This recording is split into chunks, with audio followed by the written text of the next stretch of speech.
welcome to Tamirab Studio. In this video we will be comparing painting with dry and wet gouache. I always paint with gouache fresh out of the tube, and that's what I tell my students: never squeeze it out in advance, don't let it dry, use it fresh. But online I see a lot of comments that people use their gouache dry. They squeeze it out, let it dry, and then they paint with it and they get good results.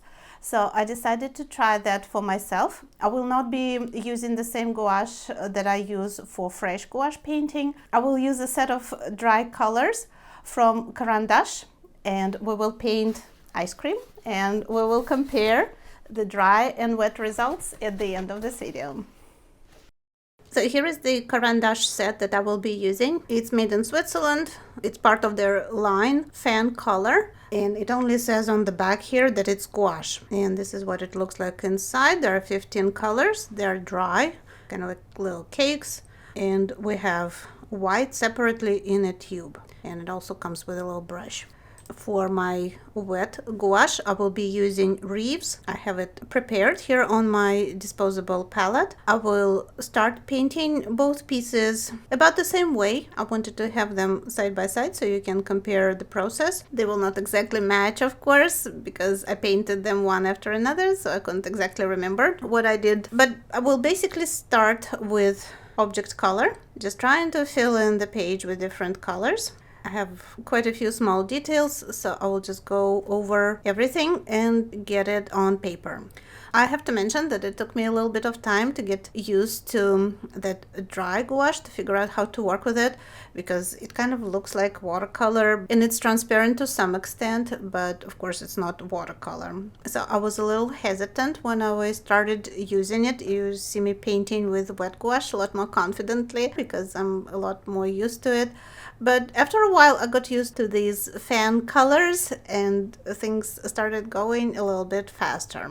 You see my brush disappearing off the screen for a minute because I'm just looking at my painting, trying to understand what I need to do next. I was also trying to figure out which colors I need, how to match the object colors that I see, because I'm just not very familiar with this set. Of course, usually when we get new material, first thing we do is paint some swatches to learn about these colors, but I thought I'll just jump into it and, swing it somehow.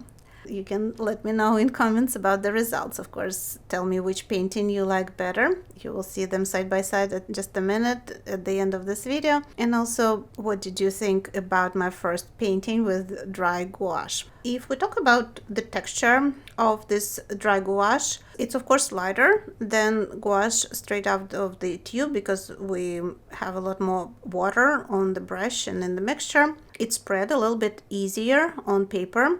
So you see this painting started moving forward a lot faster than the one with fresh gouache.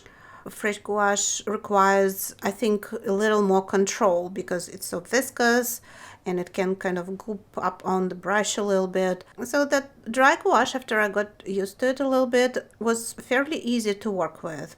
I was just not sure how to use it for texture, what it will look like if I start mixing it with white. Do I need to use textured brush strokes? Do I just add water and spread it really thinly? Is it going to have any coverage if I start diluting it with water? So all these questions I was asking myself when I started painting, and as my painting progressed, I think I got it all figured out and I felt a lot more confident using it. Another step in both paintings was painting the background. I made it fairly light. It's almost absent in the reference photo, but I decided to just improvise and add a few grays and blues there for visual interest. If you like gouache painting, or maybe you've never tried it and you would like to learn more about it, I have several classes where I talk about painting with gouache. In those classes, I explain how to paint with it in the style of French Impressionists, in the style of Van Gogh, and there is a class on Old Masters technique when we paint with watercolor, but we use white gouache with it. I also explain in those classes what types of gouache we can find on the market, which one we need for different techniques, and how to work with each one of them. To learn more, head over to my website, kseniaanis.com. I left you the link in the description under this video. And of course, also check out the playlist here on my channel. I have gouache painting playlist with lots more videos on this subject.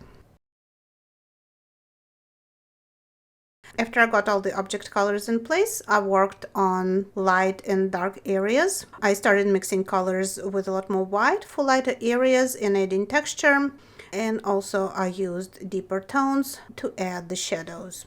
All the shadows I painted with different colors. I did not use black, even though it's included in both sets. And of course, I verified and painted all the details, all those little M&Ms that ice cream is decorated with on ice cream, also on the table there, and those cone crumbles on the right hand side. All these small details took a little bit of my time to get them all in place. I also verified the outline of my focal point of those ice cream scoops and the glass with the background. In each painting it was the same way. I had some white gouache in that separate cup in the lower right corner. I tinted it with blue and gray to paint the background, and I decided that the best way to paint the background with this material is to start a little thicker with a little more opaque tone, but then to add water and kind of smooth it out and blend it on paper. In general, I was working with that dry gouache very thinly. I was diluting it with water and applying it very thinly. For me, it truly was opaque watercolor. That's what sometimes gouache is called, and that's how I painted with it. Wet gouache I painted in a lot more opaque way, a lot more impasto, so the paint layer was a lot thicker, a lot more textured, and I think it's a matter of personal preference, whatever everyone likes, more texture or less texture. I think both application methods worked for the subject matter, or I would think they would work for any painting. Another big difference that you will see in just a second was the intensity of color. I have to say that that Caran d'Ache set is very highly pigmented and the pigments are very bright. My little Reeves set, I know it's not the highest quality gouache, it wasn't nearly as pigmented, so the colors were a little bit more subdued, even though they're nice bright colors, but they could not compete with Caran d'Ache set. I don't think it's a problem. I kind of like that soft, subdued look of gouache. I think it gives it additional charm with its matte texture. But if you're the person who likes bright, pure colors, definitely Caran d'Ache colors will be the way to go. Or maybe you have certain subject that requires really bright colors, and then you will find them in that 15 fan color set. I hope this brief video was useful and will inspire you to venture into the world of gouache if you haven't yet, or continue exploring different materials in gouache family. Thank you so much for watching this video, and I'll see you in the next one here on Time Studios channel. Help other artists to see this video by liking or sharing it. To see future videos, subscribe and click the bell button to be notified when they're published. Thanks again and stay creative!